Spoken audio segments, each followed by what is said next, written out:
Rebonjour, voilà, c'est toujours moi, c'est pour continuer le témoignage.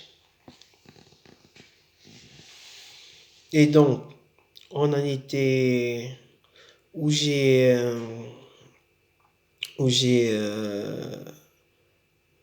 où j'étais au lycée à Toulouse et où j'avais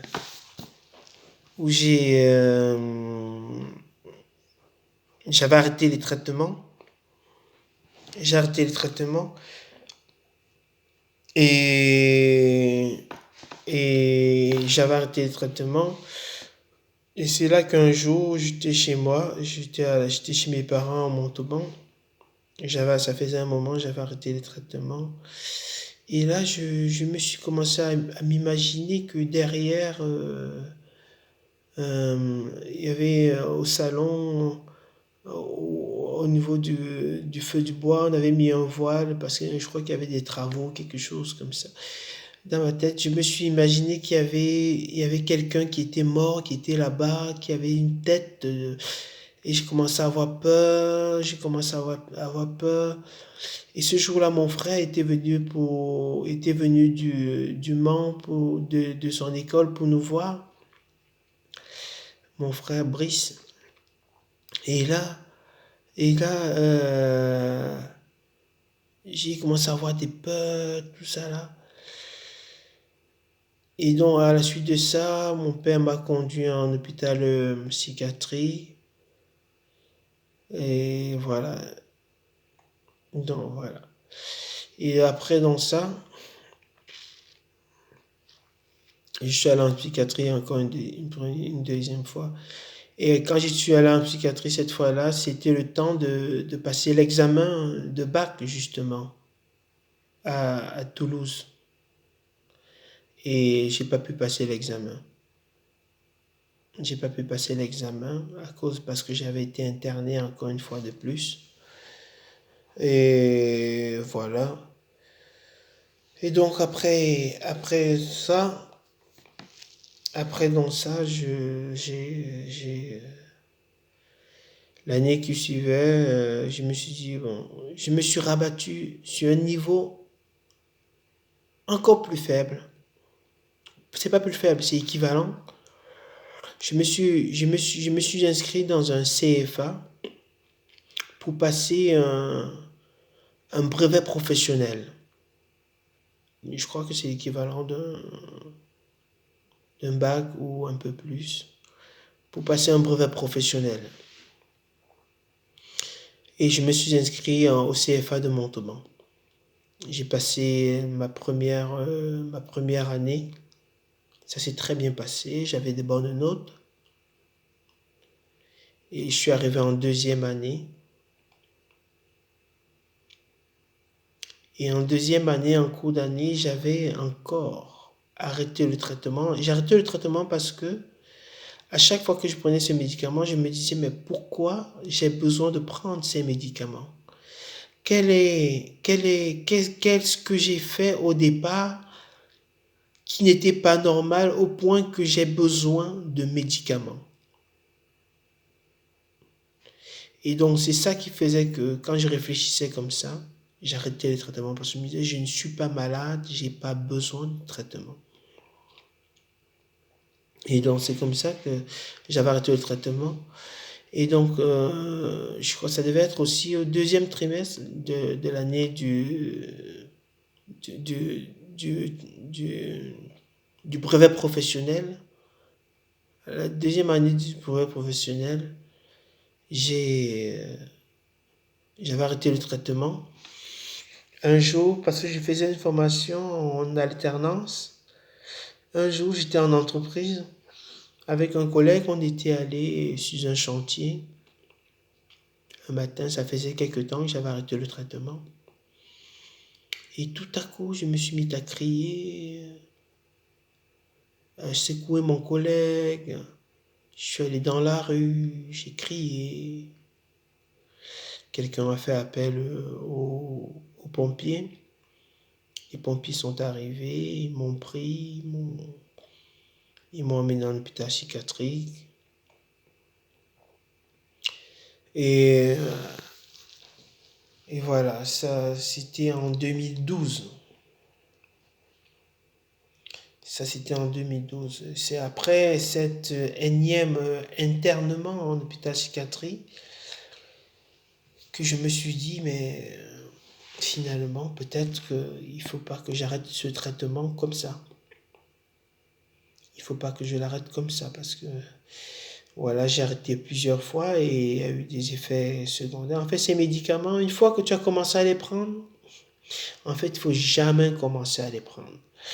Une fois que tu as commencé à prendre ces médicaments, tu deviens indépendant. Tu deviens indépendant et si tu les arrêtes n'importe comment, il y aura des effets parce que ces médicaments, ils agissent sur le cerveau. Ils agissent sur le cerveau. Et si tu arrêtes ces médicaments, c'est neuroleptique. Euh, L'effet qui agissait dans tes neurones, euh, si tu les arrêtes, il y a des effets, quoi. Après, ça va pas. Et c'est donc après dans ça, j'ai décidé en 2012, j'ai décidé de prendre ces traitements et de ne plus les arrêter de moi-même. Et c'est là qu'à l'époque, un ami, un pasteur qui s'appelle le pasteur Manbami, qui est ici à Toulouse, il est venu me voir chez mes parents à Montauban et puis il m'a conseillé de venir sur Toulouse. Il m'a conseillé de venir sur Toulouse et c'est comme ça que j'ai quitté Montauban, je crois en 2013, j'ai quitté Montauban. Comme il y avait mon frère qui habitait ici à Toulouse, j'ai quitté Montauban, je suis venu, au départ, le pasteur Eman voulait que j'habite chez lui. Bon, c'est un pasteur, il est très gentil. Il est très gentil. Voilà, il voulait que j'habite chez lui. J'ai habité chez lui un peu au départ. Mon parent m'ont dit non. Mes parents ont dit non, qu'ils ne veulent pas que j'habite chez lui, que si je suis à Toulouse, que j'aille chez mon frère. Et donc je suis allé chez mon frère ici à Toulouse. Et, et, euh, et c'est comme ça que, étant arrivé chez mon frère, voilà, j'étais là, j'étais là. Euh, J'étais là chez mon frère. J'ai continué à prendre le traitement. Et j'ai reçu une injection tous les 15 jours. Ce qui fait que je quittais Montauban. Je quittais Montauban et je venais sur Toulouse. Je quittais Toulouse plutôt en voiture. Je arrivais sur Montauban. Le samedi, je recevais mes injections. Je retournais, je partais chez mes parents, je rendais visite à mes parents. Après, je retournais à Toulouse. Et à Toulouse, j'ai cherché du travail. J'avais arrêté l'école, tout ça, les formations, parce que, bon, comme je ne trouvais pas, j'ai arrêté les formations. Et même déjà, il faut dire, avant ça, en 2012, justement en 2012, là, quand j'ai arrêté le brevet professionnel après avoir arrêté le traitement et que j'ai eu une rechute, euh, le temps qui suivait, voilà, me suis inscrit au Pôle emploi. Et le Pôle emploi, à un moment donné, je me suis inscrit au Pôle emploi et en parallèle, je cherchais du travail. Et, euh, et dans la même période, un jour, j'étais allé déposer mon CV dans une entreprise. Cette entreprise, ils m'ont pris. Le patron m'a dit, voilà, tu commences lundi. Et dans le même temps, le Pôle emploi m'a pris pour une formation qui devait commencer aussi. Et là, je crois plus surtout que c'est par peur. Par peur, j'ai décidé au lieu d'aller travailler, aussi parce que je n'ai pas parlé de ça à quelqu'un, parce que parfois je fais les choses sans parler de ça à quelqu'un, j'ai parlé de ça à personne, et de moi-même, ce, ce vendredi-là, cette semaine-là, la semaine où le patron m'a dit que je devais commencer lundi, au lieu de parler de ça à quelqu'un pour que quelqu'un me donne des idées, pour me dire qu'est-ce qu'il faut faire, soit accepter la formation, soit accepter le travail. Bon, j'ai parlé de ça à personne et je suis allé voir le patron. Je lui ai dit qu'en fait j'ai trouvé une formation et que j'allais commencer ma formation et à cause de ça, je ne peux pas travailler avec lui. C'était un tort. Moi, je trouve que c'était un tort. J'aurais dû. Mais c'était plus la peur qui m'a fait agir comme ça parce que c'était la peur de ne pas pouvoir être à la hauteur du travail qui m'est proposé. Et c'est comme ça que voilà, j'ai loupé cette occasion de travailler. J'ai fait la formation de, de, de menuisier aluminium. Et j'ai fait la formation de menuisier aluminium. Et, et donc j'ai eu mon... J'ai passé, je crois, en 8 mois. J'ai passé ma formation, j'ai bien réussi. J'ai eu mon titre professionnel en menuiserie aluminium. Et, et c'est après ça donc que je suis allé sur Toulouse en 2012, en 2013. Et que j'habitais chez mon frère.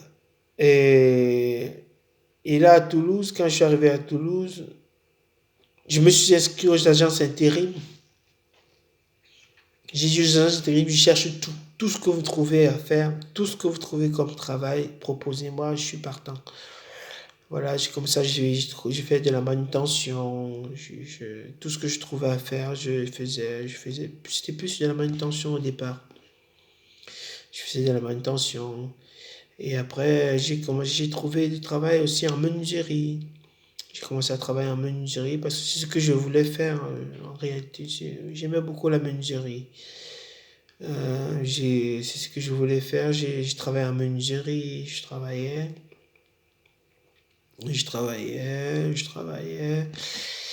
Et, et voilà, ça s'est passé. Et voilà, j'ai continué toujours à rendre mon témoignage quand même, toujours même où je travaillais, je parvenais toujours à rendre mon témoignage. Et il faut dire, même pendant les années où j'avais été interné en hôpital psychiatrie, même en hôpital psychiatrie, je continuais à rendre mon témoignage à l'hôpital psychiatrie. Il y a même une dame d'un certain âge qui a donné sa vie au Seigneur Jésus-Christ là-bas à l'hôpital psychiatrie. Et elle m'a j'ai vu que c'était une femme qui se plaignait tout le temps, elle se plaignait tout le temps, tout ça. Elle disait qu'elle veut voir un prêtre. Voilà. Elle avait la conscience un peu troublée. Et Dieu a permis que c'était un moment, on était tout seul à la salle télévision. Et là, j'ai eu l'occasion. Je lui ai parlé de Dieu. Je lui ai parlé de Dieu. Elle m'a ouvert son cœur. On a parlé longuement. On a échangé. Et au bout de ça, je lui ai demandé si elle voulait recevoir Jésus-Christ dans son cœur. Elle m'a dit oui. Et on a prié ensemble ce jour-là. On a prié ensemble ce jour-là. Et quand on a fini de prier, elle m'a dit, Charles, ce qu'on a fait là, c'est bien plus que si j'étais allé voir un prêtre. Et du jour au lendemain, cette femme qui se plaignait tout le temps, elle est devenue calme. Elle est devenue calme, calme, paisible. Et aussi à l'hôpital psychiatrie, voilà, il y a un jeune qui a donné son cœur au Seigneur. Il y a des gens que j'ai rencontrés, à qui j'ai parlé du Seigneur, qui sont venus à l'église. Un jour, un jeune, un, quelqu'un que j'avais rencontré en formation, il était à l'hôpital psychiatrie. Il était là, je lui ai parlé du Seigneur. Il m'a dit, quand il sortirait de l'hôpital, il viendra à l'église. Et un jour, il est venu. Il était venu à l'église évangélique à Montauban. Il était venu, je l'avais vu. Et il n'est pas venu seulement une seule fois, il a commencé à venir régulièrement. C'était un Français, ce que j'étais venu chercher ici, dans ce pays. Et donc, c'est comme ça, voilà, j'ai continué. Et donc, il y en a qui, même à l'hôpital psychiatrie, même les infirmières ont été touchées. Voilà. C'est pour ça que même à l'hôpital psychiatrie, là-bas à Montauban, ils ont un bon témoignage de moi. Et dès que je pars là-bas, c'est avec beaucoup de joie qu'ils me reçoivent. Du moins, les portes me sont ouvertes quand même. Aujourd'hui, je sais que même si je veux faire